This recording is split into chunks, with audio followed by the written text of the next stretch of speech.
देखिए, ये पूरी तरह से माननीय नीतीश कुमार जी की सोच, माननीय नेता नीतीश कुमार का थॉट और माननीय नेता नीतीश कुमार की दूरदर्शिता का परिचायक है।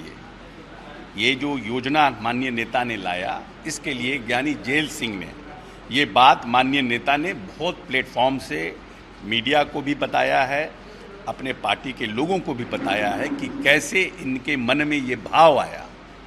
यानी जेल सिंह ने बुला के नीतीश कुमार जी को, क्योंकि नीतीश कुमार जी उनके घर के बगल में रहते थे और उस समय जब ये मंत्री थे भारत सरकार में, तब उन्होंने कहा था ये करना चाहिए।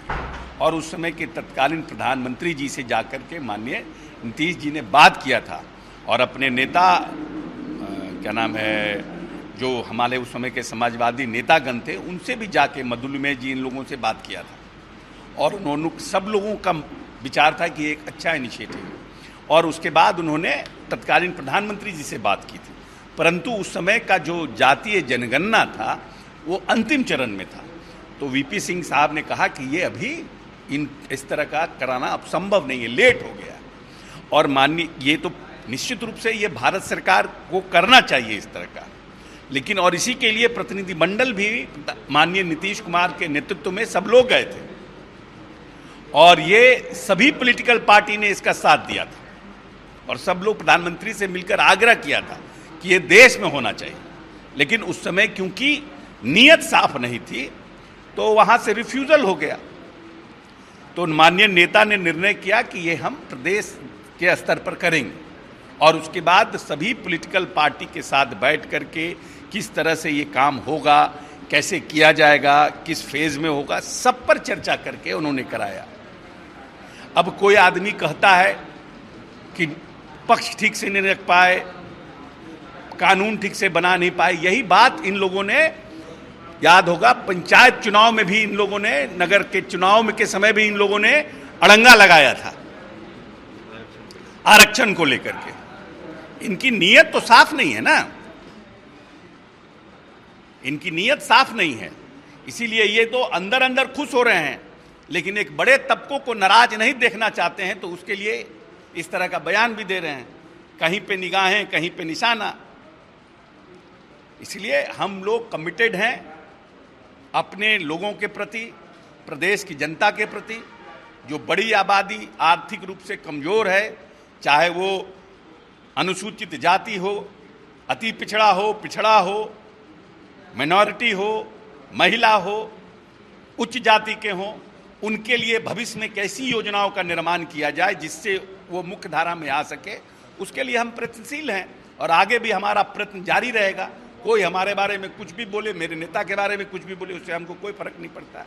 We are committed towards the society which we belong, और जिनके लिए माननीय नेता ने इतने दिन से संघर्ष किया, उसके लिए हम समर्पित हैं, प्रदेश की जनता के प्रति समर्पित हैं और हम आगे इसकी लड़ाई लीगल भी लड़ेंगे, एग्जीक्यूटिव लड़ाई, जुडिशरी लड़ाई, सब लड़ाई लड़ने को हम तैयार हैं। रेसलर को लेकर के हाय तमाम मचा हुआ है,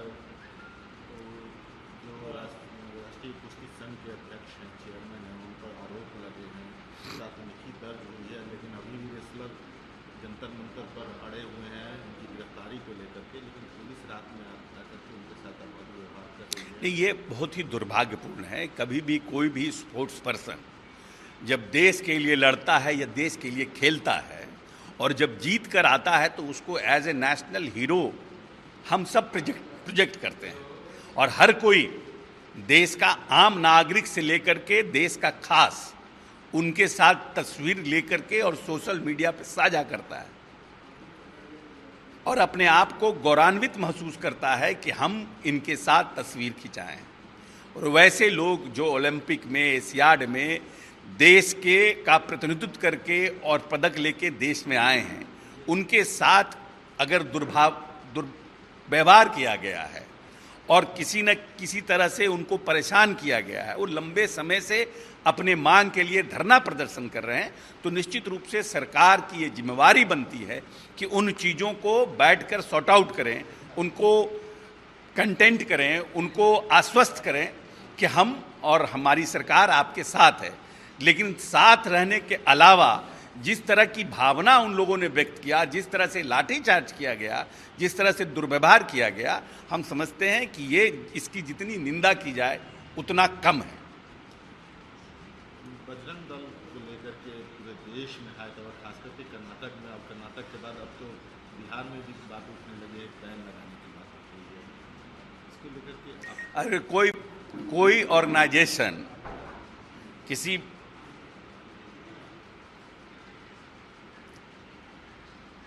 प्रभु के नाम पर अपने ऑर्गेनाइजेशन का नाम रख लेता है। आप जाइएगा तो देखिएगा वैष्णो देवी पेट्रोल पंप, माता रानी तो सब लोग भगवान के प्रति समर्पित हो गया।